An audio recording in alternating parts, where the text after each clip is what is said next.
નામ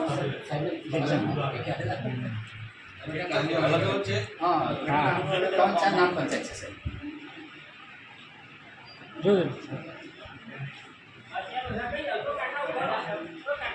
છે સાહેબ સાહેબને અમે આવેદનપત્ર આપ્યા છે કે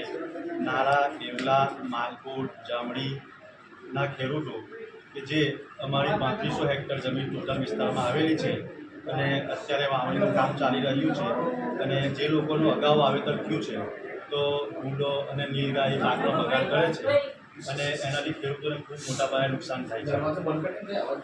તો આજે જે રાજ્ય સરકાર પ્રાકૃતિક ખેતીની વાત કરી રહી છે તો એ નેર આધારિત ખેતી છે અને આ જે છેવાડાના ગામો છે એમણે તો છેલ્લા 10 વર્ષથી તો નેરનું પાણી જ નથી જોયું સાહેબ। તો અમારી આપ સાહેબને એક રિક્વેસ્ટ છે કે પહેલી તકે જો અમારી આ નીલગાયો છે અને ભૂંડો છે એનાથી બગાડ ઓછો થાય તો આપ સાહેબ આરેકો સાહેબને પણ જાણ કરો અને અગાઉ જે કૃષિ મંત્રી છે એ લોકોને પણ જો તમારા માધ્યમથી જાણ થાય તો અમને પણ થોડો સહયોગ મળે એમ છે। અને વધુમાં કે અમારો જે છેવાડાનો વિસ્તાર છે ટોટલી વરસાદ આધારિત ખેતી ઉપર છે અને જો તો પણ આવું થાય ભૂંડો અને નીલગાયો જો મોંઘા પાકનું બિયારણ આવે છે જો એનો બગાડ થાય દવાઓ આજકાલ મોંઘા પાકની આવે છે આજે રાજ્ય સરકાર ડિજિટલ ગુજરાતની જો વાત કરી રહી હોય તો પછી અમારા ગામડાના વિકાસ માટે તો છેલ્લે મીંડું જ છે। નથી નેરનું પાણી અમને મળતું, નથી કોઈ અમે બાગાયતી ખેતી કરી શકતા, અમે ખાલી બસ ફક્ત અને ફક્ત કપાસ અને ઘઉં છે, તુવેર છે એનું વાવેતર કરી શકીએ છીએ। તો અમારી આપ સાહેબને નમ્ર અરજ છે તમારા માધ્યમથી ડિપાર્ટમેન્ટ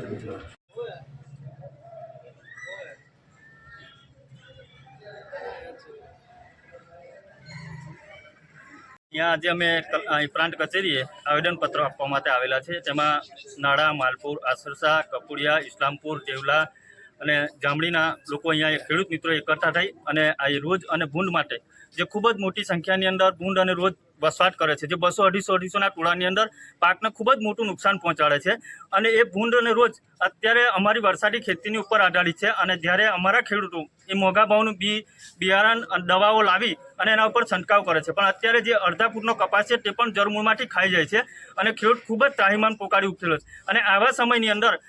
સરકારની ઘણી એવી સ્કીમો છે પણ ગામનો ખેડૂત એ સ્કીમ અપનાવવા માટે એની પાસે ખુદ પૈસા નથી તો એ સ્કીમનો ઉપયોગ કઈ રીતે કરી શકે કે જેને પાસે દવા માટે કે બિયારણ માટે પૈસા દેવું કરીને લાવે છે અને દેવું કરીને જ્યારે એ પાકને પકવે છે ત્યારે એની પાસે દેવું આપવા માટે પણ પૈસા હોતા નથી અને તે સમયે આજનો ખેડૂત આત્મહત્યા ના કરે તો શું કરે। એના કારણે આ સરકારને વિનંતી કરું છું અને તંત્રને પણ વિનંતી કરું છું કે અમને આ રોજ અને ભૂંડ માટે કોઈ અભયારણ્ય બનાવે ક્યાં તો એનો કોઈ તાત્કાલિક ધોરણે નિકાલ લાવે, નહીં તો અમે 10-15 દિવસની અંદર આના માટે અમે ધરણા ઉપર બેસીશું અને આંદોલન કરીશું ગાંધી ચિંતા માર્ગે।